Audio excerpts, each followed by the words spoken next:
అలానే మిస్సెస్రావు పాస్టర్స్ అనేటువంటి వాళ్ళు సమాజంలో చాలా బాధ్యతగా ఉండాలి. ఒక పాస్టర్సే కాదు, సమాజంలో ఎవరైతే ఉన్నత స్థానంలో ఉన్నారో మిగిలినటువంటి వాళ్ళకన్నా కూడా చాలా బాధ్యతగా మెలగాలి. మాట్లాడేటప్పుడు కూడా చాలా ఆలోచించి మాట్లాడుతూ ఉండాలి. జాన్ బెన్నీ లింగం ఈయన పేరు మనకు కనిపిస్తుంది. ఆయన పేరు, ఈయన ఒక పాస్టర్. ఈయన నేపథ్యం చూస్తే కనుక ఇతను వైఎస్ఆర్ కాంగ్రెస్ పార్టీ తోటి ట్రావెల్ అవుతున్నట్టు కనిపిస్తుంది. అది ఆయన వ్యక్తిగతం, దాంట్లో ఎలాంటి ఇబ్బంది లేదు. YSR Congress party hard core అభిమానిగా ఈయన కనిపిస్తూ ఉన్నారు. అది కూడా అభ్యంతరం పెట్టాల్సినటువంటి అవసరం లేదు.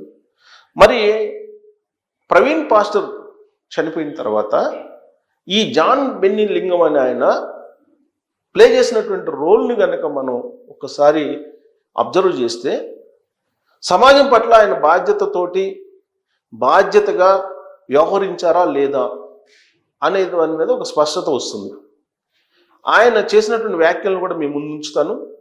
అలాగే వైఎస్ఆర్ కాంగ్రెస్ పార్టీ తోటి ఈయనకున్నటువంటి అనుబంధం ఏంటి అనేది కూడా ఫోటోలో మీకు చూపిస్తాను. మరి ఆయన వైఎస్ఆర్ కాంగ్రెస్ పార్టీకి సంబంధించినటువంటి పాస్టర్గా ఈ ప్రవీణ్ పాస్టర్ చనిపోయిన తర్వాత వ్యాఖ్యలు చేశారా, లేదంటే ఆయన వ్యక్తిగతమైనటువంటి వ్యాఖ్యలా అనేది కూడా తేలాలి. ఆయనైతే అనుమానాలు కాదు, ప్రవీణ్ పాస్టర్ మరణం మీద డైరెక్ట్గా అది హత్యే అని చెప్పి నిర్ధారిస్తున్నాడు జాన్ బెన్నీ లింగం. ఎలా నిర్ధారిస్తున్నారు? ఆయన దగ్గర ఉన్నట్టు ఆధారం ఏంటి? సరే, 100కు 100% ఆధారాలు ఉన్నాయని చెప్పి ఆయన చెప్తున్నారు. 100కు 100% అవసరంలే, కనీసం 10% ఆధారాలు ఉన్నా కానీ పోలీసులకు ఇవ్వాల్సినటువంటి బాధ్యత పాస్టర్ మీద ఉంది. ఆయన పైగా పాస్టర్ అంటే నలుగురికి శాంతి మాటలు చెప్పేటువంటి ప్రసంగికుడు. కొన్ని జీవితాల్ని ప్రభావితం చేసేటువంటి స్థానంలో ఆయన ఉన్నారు. మరి ఆయన అంత బాధ్యతగా వ్యవహరించారా? అంత బాధ్యతగా మాట్లాడారా ప్రవీణ్ పాస్టర్ చనిపోయిన తర్వాత అని అంటే, ఆయన ఒక రాజకీయ పార్టీ నాయకుడుగా, ఒక రాజకీయ పార్టీని వెనకేసుకొచ్చేటువంటి ఒక కార్యకర్తగా మాట్లాడినట్టు ఆయన మాటల ద్వారా అర్థమవుతుంది. వాస్తవంగా ఈయన ఎవరో కూడా ఈ ప్రవీణ్ పాస్టర్ చనిపోయేంత వరకు, ఆ చనిపోవడం మీద వ్యాఖ్యలు చేసేంత వరకు కూడా తెలియదు నాకు కూడా. ఆ తర్వాత ఈయన బ్యాక్గ్రౌండ్ని సెట్ చేస్తున్నటువంటి క్రమంలో సోషల్ మీడియాలో ఈయన గురించి చాలా పోస్టులు నాకు తారసపడ్డాయి. వాటిలో నేను కొన్నిటిని సేకరించి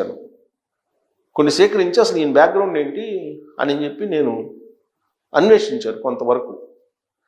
ఆయన మాట్లాడినటువంటి మాటలు, దానికి సంబంధించినటువంటి ఒక వీడియో, అలాగే ఆయన ఎవరెవరితో ఇంతకు ముందు ఉండేవాళ్ళు అనేటువంటి ఫోటోలు కూడా నేను కొన్ని సోషల్ మీడియా నుంచి తీసుకోవడం జరిగింది. దాన్ని బట్టి నాకు ఏమనిపించిందంటే, అసలు ప్రవీణ్ పాస్టర్ చనిపోయిన తర్వాత ఈయన ఎందుకు ఇంత అగ్రెసివ్గా మాట్లాడారు అని ఆలోచిస్తే, ఆయన బ్యాక్గ్రౌండ్ని చూసిన తర్వాత ఓహో, ఒక రాజకీయ పార్టీకి సంబంధించినటువంటి ఒక సింపథైజర్గా ఆయన బహుశా ఇలా రియాక్ట్ అయి ఉంటాడేమో, పాస్టర్గా కాకుండా అని భావించడానికి అవకాశం ఉండేలాగా ఆయన వ్యాఖ్యలు ఉన్నాయి. సో ఆయన నేపథ్యం ఏంటి అనేది నేను చూపిస్తాను ఫొటోస్. అలాగే సోషల్ మీడియాలో కొన్ని టైటిల్స్ పెట్టి ఈ పోస్టులు చేశారు వేరే వాళ్ళు. ఎవరు చేశారు ఆ సోషల్ మీడియాలో తిరుగుతున్నాయి, వాటిని నేను సేకరించాను. అయితే ఎవరైతే కొన్ని అబ్జెక్షన్స్ నాకు కూడా ఉన్నాయి. అది పెట్టకుండా ఉండాలి వాళ్ళు. మరి సోషల్ మీడియా కదా, సోషల్ మీడియాలో ఎవరు ఇష్టం వచ్చినట్టు వాళ్ళు పెట్టారు. అవి నేను చూపిస్తాను. రాజకీయ లబ్ధి కోసమే వీళ్ళే చంపేశారా ఏమో, సో ఇలాంటివి పెట్టకూడదు. ఇలాంటివి పెట్టకుండా ఉంటే బాగుంటుంది. బట్ పాస్టర్కి సంబంధించినటువంటి ఇదిగో ఈయన జాన్ బెన్నీ లింగం వైఎస్ఆర్ కాంగ్రెస్ పార్టీ జెండాతోటి ఉన్నటువంటి ఈ పోస్ట్ అనమాట. ఈయన సజ్జల రామకృష్ణారెడ్డి గారితో ఉన్నటువంటి ఫోటో, భారతిరెడ్డి గారితో ఉన్నటువంటి ఫోటో, కొడాలి నాని గారితో ఉన్నటువంటి ఫోటో ఉండడం తప్పులేదు. దీన్ని అభ్యంతరం పెట్టాల్సిన అవసరం లేదు ఎవరు కూడా. ఎందుకంటే ఎవరెవరి ఇష్టాలు వాళ్ళే. వైఎస్ఆర్ కాంగ్రెస్ పార్టీ లీడర్ తోటి సాన్నిహిత్యంగా ఉండొచ్చు, తెలుగుదేశం పార్టీతో ఉండొచ్చు, లేదా కమ్యూనిస్ట్ పార్టీతో ఉండొచ్చు, లేదా వైఎస్ఆర్ కాంగ్రెస్ జనసేనతో ఉండొచ్చు, లేదా అన్ని పార్టీలతో కూడా ఉండొచ్చు. కానీ ఇప్పుడు సోషల్ మీడియాలో తిరుగుతున్నటువంటి పోస్టులు మాత్రం వైఎస్ఆర్ కాంగ్రెస్ పార్టీకి సంబంధించిన కీలక లీడర్లతో ఆయన సన్నిహితంగా ఉన్నట్టు మనకి ఈ ఫోటోలు కనిపిస్తున్నాయి. ఈ మ్యాటర్ కూడా వాళ్ళు పోస్ట్ చేసినటువంటి వాళ్ళు పలువురు వైసీపీ ముఖ్య నేతలతో ఇతనికి సన్నిహిత సంబంధాలు, ఈ నేపథ్యంలో కుట్రకు కలిసే ప్లాన్, ఇతను ప్లాన్ చేశాడు అనేటువంటి అభిప్రాయంతో ఈ ఫోటోల్ని వాళ్ళు పెట్టారు అనమాట సోషల్ మీడియాలో. ఇతను వైసీపీ క్రిస్టియన్ మైనారిటీ సెల్ అధ్యక్షుడు మరియు కొడాలి నాని అంచాడు.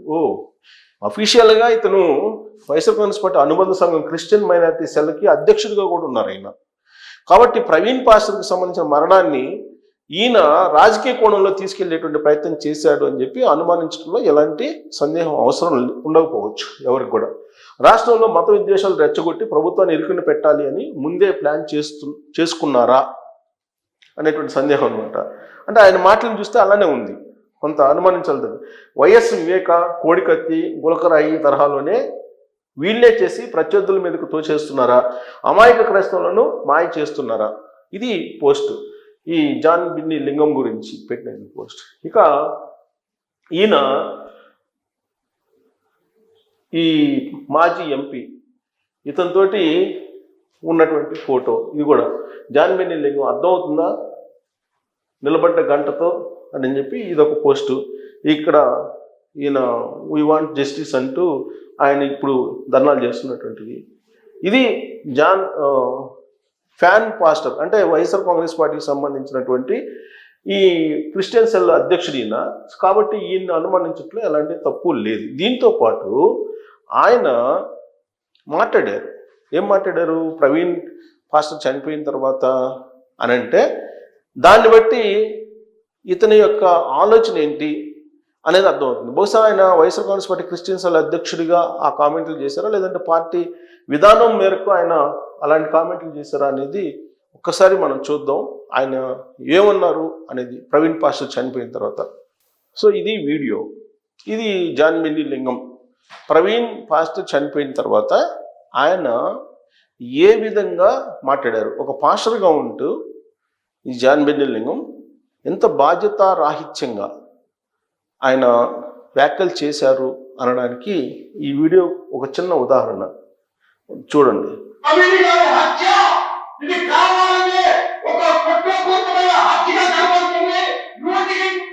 అది నూటికి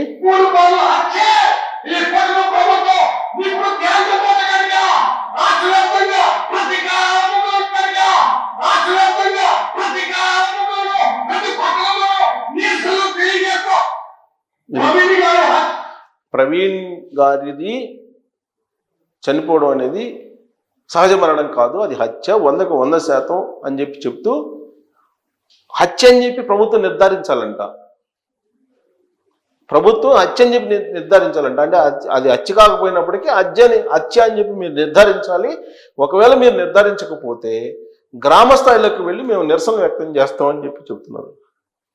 ఇక్కడ చూడండి.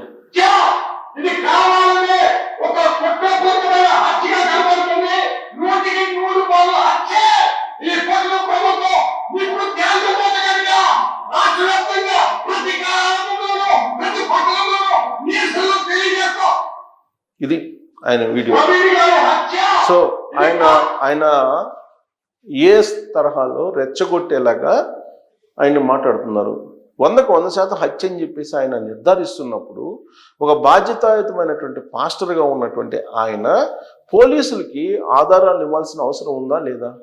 లేదు, అది హత్యగానే మేము అనుమానిస్తున్నాము, దాన్ని ప్రభుత్వం నిగ్గుదేల్చాలని చెప్పి డిమాండ్ చేయొచ్చు. అలా కాకుండా హత్యగా అసలు ఈయనే నిర్ధారిస్తూ ఆ కోణం నుంచి ప్రభుత్వం ఇన్వెస్టిగేషన్ చేయాలి, ఆ కోణాన్ని ఆవిష్కరించాలి ప్రభుత్వం అని చెప్పి ఆయన చెప్తున్నాడు. ఇది ఎక్కడ న్యాయం? సో అందుకే జాన్ బిన్నీ లింగం పాస్టరు, ఆయన పాస్టర్ లాగా మాట్లాడితే బాగుండేది. కానీ YSR Congress party Christian cell అధ్యక్షుడు ఆయన, మరి పార్టీ విధానం ప్రకారం మాట్లాడుతున్నాడా అనేటువంటి అనుమానం వ్యక్తం చేస్తూ సోషల్ మీడియాలో కొంతమంది పోస్టులు పెడుతూ ఉన్నారు. సో ఈ జాన్ బిన్నీ లింగం ఆయన మొత్తం నేపథ్యం వైఎస్ఆర్ కాంగ్రెస్ పార్టీది. ఆ నేపథ్యాన్ని తెలియజేస్తూ పోస్టులు పెడుతూ కొంతమంది ఆయన వీడియోను కూడా పెట్టడం జరిగింది. అది చూసిన తర్వాత జాన్ బిన్నీ లింగం యొక్క లక్ష్యం ఏంటి అనేది చాలా వరకు అర్థమవుతుంది. మరి చూసిన తర్వాత మీకేం అర్థమవుతుంది అనేది మీరు ట్రోల్ చేయొచ్చు. Thank you.